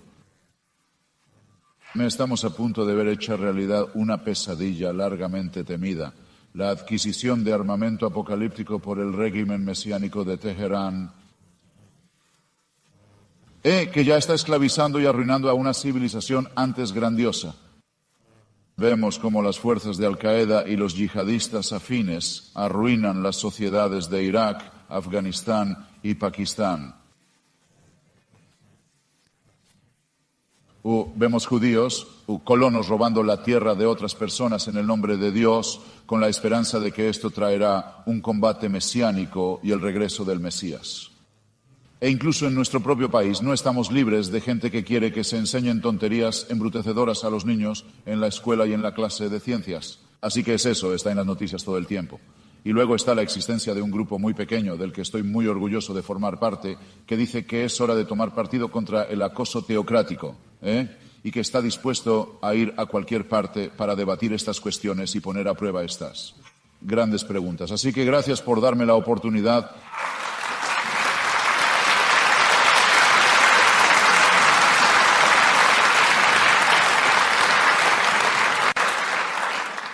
Yo respondería a la pregunta de otra manera. Creo que lo que estamos viendo es fruto de la modernidad. En la Ilustración, la Iglesia y la monarquía fueron abandonadas en nombre del libre pensamiento y de la libre investigación humana. Y el pensamiento era que una vez que la humanidad se liberó de los grilletes y la esclavitud de la religión, que esto produciría una especie de humanista, utopía. Y en cambio, creo que lo que hemos llegado a ver es que el fruto de la visión naturalista del mundo es que la humanidad se reduce a la falta de sentido, de valor y de propósito. La pregunta de la existencia de Dios se ha vuelto aún más conmovedora en nuestra época porque empezamos a cuestionar, creo, el fruto de la modernidad y a cuestionar el naturalismo científico. Tengo el privilegio de formar parte de una revolución en la filosofía cristiana que ha tenido lugar durante el último medio siglo y que ha transformado literalmente la filosofía angloamericana, ya que la cosmovisión científica, naturalista y atea ha sido cuestionada en nombre de la razón y la filosofía y se ha reafirmado la cosmovisión teísta. Creo que estamos viendo un enorme interés entre los profanos, ya que esta revolución está empezando a llegar al ciudadano de a pie. Así que yo diría que estamos empezando a cuestionar los supuestos de la modernidad y los amargos frutos de la modernidad que han sido tan evidentes en el siglo XX. Y espero que esto conduzca a un tremendo renacimiento del pensamiento cristiano y de la fe cristiana. Para terminar, 5 observaciones rápidas y algunas instrucciones. En primer lugar, ninguna buena sociedad prohíbe un debate como este.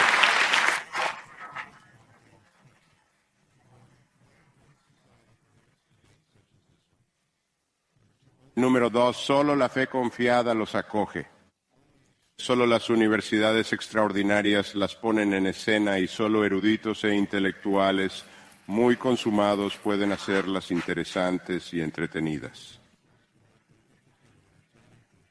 Únanse a mí para dar la bienvenida y agradecer a nuestros panelistas.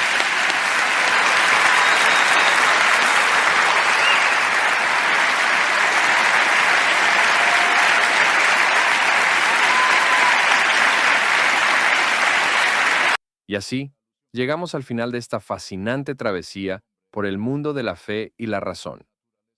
¡Qué emocionante ha sido! Al final de cuentas, ¿quién necesita respuestas claras cuando puedes disfrutar de un buen debate lleno de bravatas y argumentos enrevesados? Si te ha gustado este espectáculo de ideas, donde la lógica a menudo se encuentra de vacaciones, no olvides suscribirte al canal. Después de todo, ¿Quién no quiere más de estas joyas de la discusión? Aquí, prometemos seguir explorando preguntas que probablemente nunca se responderán, pero que te dejarán pensando, o al menos rascándote la cabeza. Así que, si quieres seguir acompañándonos en esta montaña rusa de dudas y contradicciones, haz clic en ese botón de suscripción. Porque, seamos sinceros, la vida es demasiado corta como para no cuestionar todo lo que nos han enseñado. Hasta la próxima, y recuerda, sigue preguntando, sigue dudando, y nunca te conformes.